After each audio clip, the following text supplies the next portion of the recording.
Fawajada rihan thayyibatan. Rasul kemudian mencium bau yang sangat harum. Kemudian beliau berkata, "Ya Jibril, ma hadhihi raihah?" Wahai Jibril, ini bau apa wahai Jibril? Maka Jibril kemudian mengatakan, "Hadhihi raihatu Masyitati binti Fir'aun wa auladiha." Ini adalah baunya tukang sisir perempuan, anaknya Fir'aun dan anak-anaknya. Jadi raja-raja dulu itu nyisir aja ada tukangnya sendiri. Kalau sekarang kan walaupun anak sultan nggak nyisir sendiri, tapi biasanya pergi ke salon lah. Nah, diceritakan kemudian di kitab ini oleh Al-Allamah Sayyid Muhammad bin Ali Al-Maliki rahimahullahu ta'ala, bainama hiya tamshitu binta Fir'aun, ketika si Masyitoh ini menyisir anak Fir'aun, tiba-tiba saqatal mushtu, terjatuh sisirnya itu. Kemudian Masyitoh ini mengatakan, Bismillahi ta'isa Fir'aun, dengan nama Allah, ta'isa Fir'aun, celaka Fir'aun itu. Keceplosan sepertinya, keceplosan. Orang kalau biasa berzikir, biasa beristighfar, itu begitu ada kejadian kadang nggak sengaja ngomong, kesandung, astagfirullah. Kalau biasa ngomongnya begitu, tapi kalau biasa ngomong yang jelek, ngomong keluarnya jelek. Maka putrinya Fir'aun berkata, awalaki rabbun ghairu abi, apakah engkau punya Tuhan selain bapakku? Fir'aun ngaku Tuhan. Faqala ana rabbukumul a'la, kata Fir'aun, aku Tuhan engkau yang maha tinggi. Maka kata Masyitoh, na'am, ya. Kemudian si anaknya Fir'aun ini mengatakan, afa ukhbiru bidzalika abi, apakah ku beritahu bapakku tentang itu? Maka tukang sisir ini mengatakan, na'am, ya, beritahu aja. Jadi ini hebatnya tukang sisir saja, beliau tidak takut ya dengan Fir'aun. Jadi diberitahu kepada Fir'aun, enggak kemudian jangan atau takut, enggak. Tapi kalau sudah terbuka seperti ini, tahu akan kebenaran, sampaikan saja kepada Fir'aun. Fa'ahbarathu fada'aha. Kemudian Fir'aun diberitahu oleh putrinya ini, Fir'aun kemudian memanggil tukang sisir ini. Kemudian mengatakan, awalaki rabbun ghairi, apakah engkau punya Tuhan selain aku? Maka si Masyitoh tidak mengingkari, enggak seperti pejabat misalnya sedang salah ngomong atau apa, ngeles kemana-mana, beliau enggak. Beliau katakan, na'am, na'am, Rabbi wa rabbukallah, Tuhanku dan Tuhan engkau itu adalah Allah Ta'ala. Ini kata Masyitoh dengan tegas. Wa kana lil mar'ati ibnani wa zauj, dan adalah si wanita ini punya 2 anak dan 1 suami. Fa arsala ilaihim farawadal mar'ata wa zaujaha ayyarji'a an dinihima fa abaya. Kemudian bukan hanya si perempuan tadi, tapi anak dan suaminya dibawa itu. Kemudian dibujuk untuk kembali meninggalkan agamanya, kemudian menyembah Fir'aun, menuhankan Fir'aun. Maka kedua orang tua ini menolak ya, dengan tegas menolak ajakan Fir'aun. Luar biasa ini. Keimanan di depan penguasa yang tinggi, dengan tegas, dengan jelas, tanpa berbasa-basi menolak, tanpa ngeles ke sana kemari, menyatakan bahwasanya Tuhan dia bukan Fir'aun. Nah, luar biasanya kalau punya keberanian, punya iman seperti itu. Kemudian Fir'aun mengatakan, inni qatilukuma, ya, kalau begitu aku sungguh akan membunuh kalian berdua. Maka si Masitoh mengatakan, ihsanan minka ilaina in qataltana anta ja'alana fi baitin wahid fatud finana fihi jami'a. Mohon engkau berbuat baiklah kepada kami. Kalau engkau membunuh kami, maka jadikanlah kami dalam satu rumah, maksudnya satu kubur, sehingga kami dikuburkan satu kuburan saja. Ini syariat sebelum kita ya. Kalau kaum muslimin, kalau tidak dalam kondisi darurat, ya jangan dikuburkan di satu kubur. Kata Fir'aun, zaki laki bima laka alaina minal haqq. Yaitu untuk engkau. Jadi oke kalau begitu.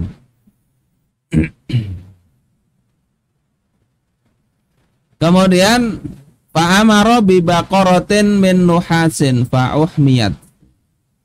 Fir'aun kemudian memerintahkan untuk membawa sapi dari nuhas, ya, dari tembaga,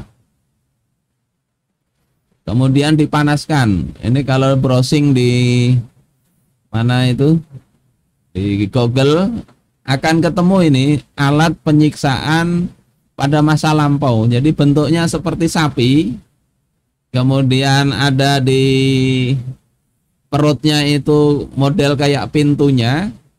Nah, di situ dipanggang sapi itu. Dipanggang sampai membara, kemudian orang yang mau disiksa dimasukkan dalam panggangan sapi itu. Nah, nanti kalau teriak-teriak itu suaranya sudah disetting sedemikian rupa sehingga seperti suara sapi nanti yang jerit-jerit di dalam. Nah, ini diperlakukan begitu. Tsumma amara biha litulqa fiha hiya auladuha. Kemudian Masitoh ini dipaksa untuk melemparkan anak-anaknya itu ke dalam panggangan yang berupa api, sapi tadi. Fa'ulqu wahidan. Maka Masitoh tidak mundur selangkah pun, beliau masukkan itu anak-anaknya, sudah dibunuh-bunuh. Urusan iman ini urusan hidup dan mati. Anaknya yang dua tadi dilempar satu, mati. Satunya lagi ya, yang masih menyusu di susuan Masitoh, agak ragu-ragu ketika anak yang disusui ini mau dimasukkan. Tapi anaknya itu kemudian mengatakan, ya ummah qa'i wala tataqa'asi. Wahai ibu, sudah lemparkan aja aku, jangan engkau tunda-tunda, gak usah ragu-ragu. Fa'innaki 'alal haq, engkau berada dalam kebenaran. Jadi bayangkan kadang kita ini berjuang, yang kita khawatirkan itu anak kita. Ya, kalau kita kenapa-napa, coba anak kita siapa yang ngurus? Tapi ini Allahu Akbar. Jadi Allah tunjukkan anak yang masih netek tadi itu ngomongnya begitu. Ini meneguhkan diri Masitoh. Fa'ulqiyat hiya wa auladuha. Kemudian beliau melemparkan anak yang masih kecil itu dan kemudian dirinya sendiri. Itu yang kemudian tercium baunya oleh Rasulullah. Jadi bau harum semerbak dalam perjalanan Isra baginda Rasulullah sallallahu alaihi wasallam. Nah, itu kemudian juga diantara apa yang nampak dalam perjalanan Isra itu adalah beliau mendatangi satu kaum yang mereka itu turdahu ru'usuhum, dipecahkan kepala-kepala mereka, dipukul dengan batu pecah. Kemudian ketika kembali lagi, ya, setelah pecah ini utuh lagi, kemudian dipecahin lagi. Jadi bola balik memecahkan kepala sendiri. Rasulullah kemudian berkata, ya Jibril, man haula, wahai Jibril, siapa itu? Maka kata Jibril haula'il ladzina tatasaqalu ru'usuhum anis sholatil maktubah. Itu adalah orang-orang yang mereka berat kepalanya, tidak mau sholat wajib. Jadi dosa orang yang enggak sholat. Allah perlihatkan di dalam malam baginda Isra dan Mi'raj beliau itu. Jadi ini padahal Rasulullah belum Mi'raj itu ya.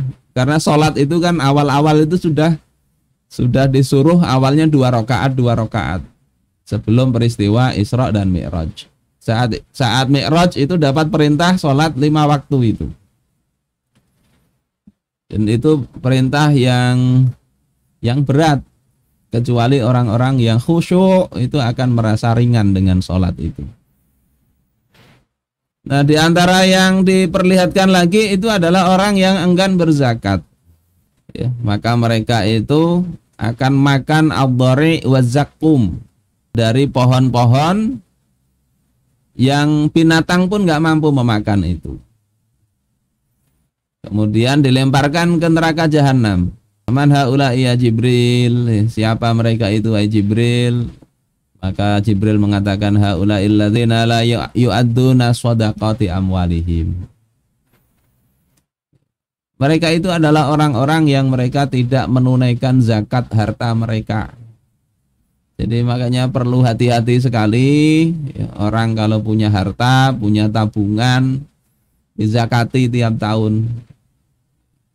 Itu salah satu rukun Islam dari rukun Islam yang kelima itu. Zakat. Wa ma zalamahumullahu syai'an. Allah tidak menzalimi mereka sedikit pun. Tapi itu adalah siksaan yang memang pantas untuk mereka. Karena zakat itu adalah haknya orang-orang fakir maupun miskin maupun 8 asnaf yang lain. Tahu orang sedang kelaparan, dia tahan hak mereka. Ini sebuah kezaliman yang besar yang dalam kapitalis sekarang ini nggak diperhatikan.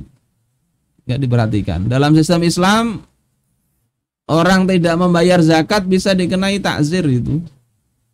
Pada masa Abu Bakar bahkan diperangi. Sekarang nggak apa-apa itu. Justru yang pajak yang dikejar-kejar. Ya Allah. Kemudian juga diperlihatkan tentang bagaimana orang yang melakukan perzinaan. Ini sebagian saya lewati ya tentang apa yang nampak itu. Yang kita lihat sekarang lagi marak-marak ini yang kita bahas. Nah, digambarkan apa di dalam kitab ini, orang yang berzina itu adalah ya satu kaum yang di depan mereka itu ada lahmun nadij, ada daging yang matang, yang masak, mingkudurin ya, di dalam sebuah periuk. Walahmun akhar ni'un khabith. Sementara di depan mereka ada daging juga yang mentah dan busuk. Jadi ada daging yang masak, lezat, ada daging yang busuk. Faja'alu ya'kuluna minan ni'il khabith. Dan mereka itu ternyata makan daging yang mentah dan busuk tadi. Wa yada'unan nadijat thayyib. Mereka tinggalkan daging yang matang dan lezat tadi. Maka heran Rasul berkata, ya Jibril, siapa mereka? Kata Jibril, ya, hadzal rajul min ummatik takunu indahul mar'atul halalu thayyibah. Itu laki-laki yang dia itu punya istri yang halal, yang baik. Fayati imra'atan khabithatan fayabitu indaha hatta yusbiha. Kemudian dia justru mendatangi wanita yang buruk, yang tidak halal, hingga kemudian dia bermalam di situ hingga subuh, hingga pagi hari. Ini sama aja ya, walaupun nggak sampai pagi hari sama, artinya nggak boleh. Kalau di kemudian pakai mantik, nah ini kan Kalau sampai pagi Ustaz, kalau sebentar aja sebentar aja sama. Kalau berzina ya mau sebentar kah, lama kah? Kemudian wal mar'atu taqumu min 'indi zawjiha halalan thayyiban. Ada juga yang perempuan yang dia itu punya suami yang halal, yang thayyib. Kemudian fatati rajulan khabithan fatabitu ma'ahu hatta tusbiha. Kemudian dia justru datang dengan lelaki yang buruk, yang haram. Kemudian ya, bermalam sampai pagi. Ini musibah besar di tengah-tengah masyarakat, ya, baik di negeri-negeri kaum muslimin, terlebih di negeri-negeri orang-orang barat sana. Na'udzubillah, pula balik Isra Mi'raj ini dibaca juga nggak ada perubahan ketika memang kita tahu sistem Islam itu tidak diterapkan. Perzinaan. Kemudian berikutnya itu adalah tentang riba, diperlihatkan di situ. Jadi diumpamakan sebagai orang yang dia berenang di sungai mindamin, sungainya itu dari darah. Yulqamu. Yulqamu di sini adalah yurma bil hijarah, ya fihi. Dilemparkan hijarah, batu di dalam mulutnya, kemudian dimuntahkan lagi, telan lagi dan sebagainya. Itu gambaran, ya, kata Jibril, hadza masalu akilir riba. Ini adalah perumpamaan bagi orang yang makan riba. Kemudian orang yang tidak amanah itu diceritakan di dalam hadis tentang Jibril ini, ya. Beliau mendatangi seorang lelaki yang mengumpulkan huzmata hatobin. Jadi seikat kayu. La yastati'u hamlaha. Dia enggak mampu memikulnya. Wa huwa yazidu 'alaiha, dan dia ditambahi lagi. Kayu yang dia itu enggak mampu pikul itu ditambahi terus. Rasulullah heran, siapa ini ya Jibril? Maka Jibril mengatakan, hadzal rajul min ummatik takunu indahu amanatun nas. Ini adalah lelaki dari kalangan umat engkau yang dia itu mengemban amanah manusia. La yaqdiru ala adaiha. Dia enggak mampu memikul amanah itu sebetulnya, enggak sanggup dia itu. Wa yuridu ayyatahammala 'alaiha, tapi dia ingin tetap saja memegang jabatan itu. Jadi gambarannya di akhirat berat. Makanya dalam hadis yang lain itu Rasulullah katakan wa innahal amanah wa innaha yaumal qiyamati hizyu wa nadamah. Sungguhnya jabatan itu adalah amanah, dan pada hari kiamat itu akan menjadi hizyun, ya, kehinaan, wanadamah, dan penyesalan. Menyesal kenapa dulu di dunia mau memegang amanah itu. Ini amanah yang dia bisa milih, ya, bisa milih untuk meninggalkan atau agar orang lain sajalah yang memegang amanah itu. Jadi berat amanah. Diperlihatkan di dalam malam Isra-nya baginda Rasulullah sallallahu alaihi wasallam. Nah, terus banyak juga masih itu penampakan-penampakan yang lain yang beliau lihat. Ini saya ringkaskan, kemudian sampai ke kota Baitul Maqdis. Kemudian beliau masuk pada pintu Yamani, ya, pintu kanannya. Ya, turun dari buraq. Kemudian beliau mengikatnya di masjid itu. Jadi diikat di situ buraqnya. Tsumma adzana muadzinun. Kemudian muadzin azan. Fa uqimatis shalah. Kemudian didirikan salat. Faqamu sufufan yantaziruna mayya ummuhum. mereka berdiri sudah bersof-sof ya, jamaah itu mereka menunggu siapa yang mengimaminya. Maka kemudian Jibril memegang tangan Nabi Muhammad sallallahu alaihi wasallam dan Jibril memajukan Nabi Muhammad. Fasholla bihim raka'atain. Kemudian Nabi sholat dengan mereka 2 rakaat. Ini bukan sholat isya atau bukan sholat yang lain. Karena sholat isya belum ada kewajiban. Jadi ini sholat sebelumnya seperti pada surah Al-Muzammil itu kan sudah ada perintah sholat. Ya sholat itu. Nah, dalam riwayat yang rajih, yang mu'tamad, ini terjadinya itu sebelum beliau naik ke langit. Jadi masih dalam proses Isra ya, Isra. Nanti Mi'rajnya ceritanya belakangan, insya Allah begitu. Dan beberapa hikmahnya nanti ya dibahas belakangan. Masih banyak halamannya, insya Allah sampai di sini dulu. Nanti kita sambung kalau ada kesempatan.